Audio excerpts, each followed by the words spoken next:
Persons facing mental health challenges and are contemplating suicide encouraged to seek help. Education Ministry's Safety and Security in Schools unit intervenes following stabbing incident at Maggotty High School. Agriculture Ministry announces development of small ruminant expansion program for local farmers. Persons who face mental health challenges and are contemplating suicide are being encouraged to seek help. The reminder comes in the wake of recent incidents, including 2 persons who reportedly took their own lives in St. Elizabeth. The Health Ministry said its suicide prevention helpline is active and agents are ready and able to provide the necessary psychological support to those who need it. The Speak Up Now helpline is 888-NEW-LIFE. That is 888-639-5433.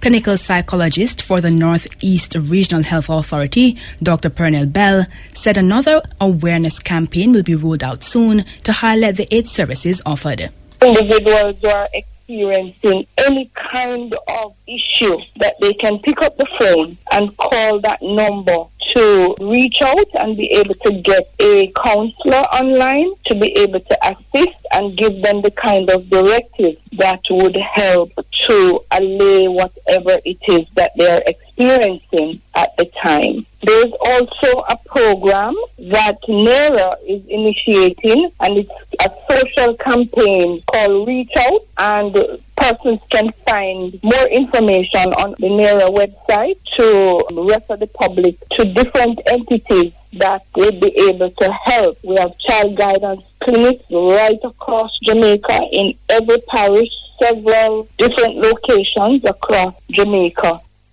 Dr. Bell noted that many persons who have mental health challenges, especially depression, need a problem to end, not their lives. So anyone who is feeling like they have challenges and feel like life isn't worth living, it's really the problem that they want to be solved and not to end their lives. And so once they can find that avenue where they can reach out to solve the problem, resolve those issues, then suicidal ideation would then, go away. Another thing we have to be conscious of too is that when many persons commit or complete the act of suicide, is because they're at that point of depression and have not sought any help. Help is there, and they really should look to get the necessary help so that they can choose life.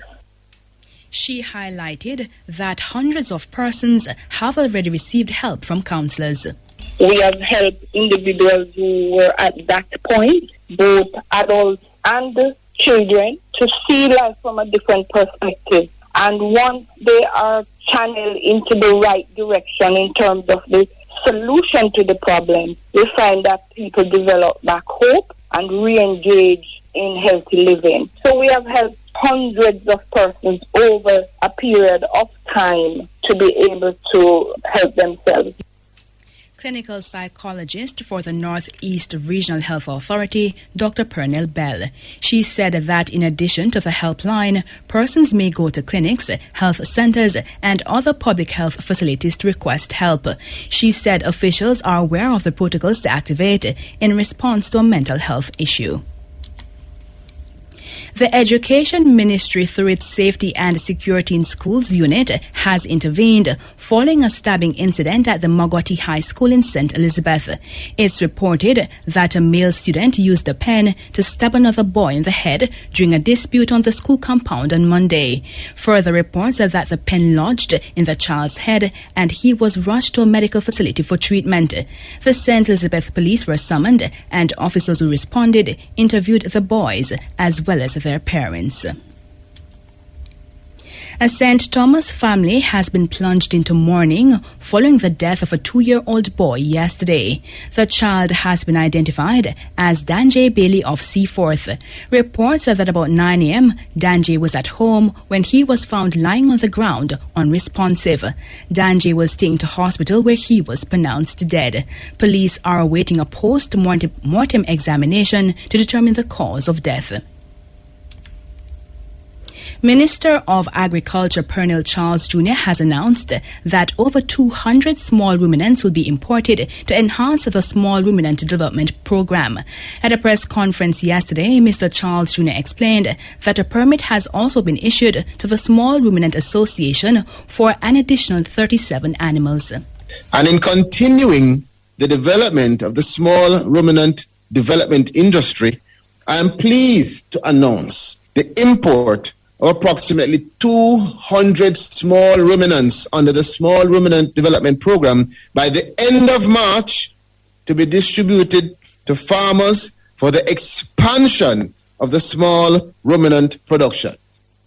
Mr. Charles Jr. also indicated that the ministry is carrying out further research into a new formula for low-cost production of feeds and fertilizer. He added that there are workable solutions to the logistics and input supply challenges driving price increases. These solutions will contribute to economic recovery and sustained growth of the sector. A facility visit is being scheduled for further assessment and strategy planning towards a speedy relief and intervention to cushion price increases. And we want to pause to say to the farmers, to all who have said to me, the prices, the delays are killing us, that we are hearing you. And we are on the ground doing our assessments to make sure that we have accurate information so we make the decisions for the benefit of our people. Minister of Agriculture Pernell Charles Jr. Newly appointed Minister of Mining, Audley Shaw, says government will be taking a careful and balanced approach to future mining in the country. The assurance comes in the wake of criticism from environmental stakeholders about the government's approach to mining in protected and other areas. Addressing the controversial issue of mining, Minister Shaw says government must carefully identify the areas that mining will be allowed in. He adds that government continues to work closely with the National Environment and Planning Agency, NEPA. What we have to do is to carefully identify the areas that we can continue to mine, both in terms of bauxite as well as limestone. Limestone is a major potential industry for us in Jamaica, but we have to make sure that whatever we do is environmentally acceptable. We have to work closely with the National Environment Organization and make sure that we balance that industry, both bauxite and limestone, and other rare potential earth metals, with the need, of course, to also preserve our environment. But we have to coordinate, we have to work, because, listen, it's part of our natural resource, Limestone and bauxite is part of our wealth-creating resource. So we can lock it down, but we have to manage it carefully. Mining Minister Audley Shaw. 8 persons have been charged in relation to operating an unregulated liquor bottling plant in St. Catherine. They were arrested during a pre-dawn operation by a joint police-military team in Old Harbour on Monday. Clement Reid reports. Charged are 45-year-old vendor Richard Gregory Sr., otherwise called Boswell of Old Harbour Road, his son, 19-year-old Richard Gregory Jr. of Johns Road, 50-year-old carpenter Alanda Gregory, otherwise called Dullas of Gregory Park, Portmore, 30-year-old Sadiki Gregory, otherwise called Salo of Old Harbour Road, 24-year-old shopkeeper Oshin Gregory, otherwise called Lisa of Dempshire Pen, 21-year-old Amoy Palmer, otherwise called Abby of Gordon Pen, all in St. Catherine, as well as 20-year-old Brandon Gregory, otherwise called Popo, and 22-year-old Jordan Gregory, otherwise called Sham, both of Richmond, St. Mary.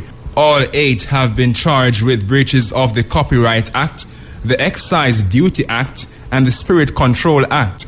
They are scheduled to appear before the Kingston and St. Andrew Parish Court on Tuesday, March 29.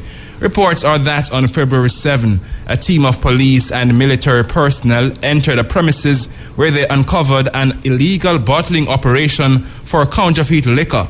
The team discovered hundreds of bottles, labels of popular local liquor brands, a bottling machine, and several cases of raw material.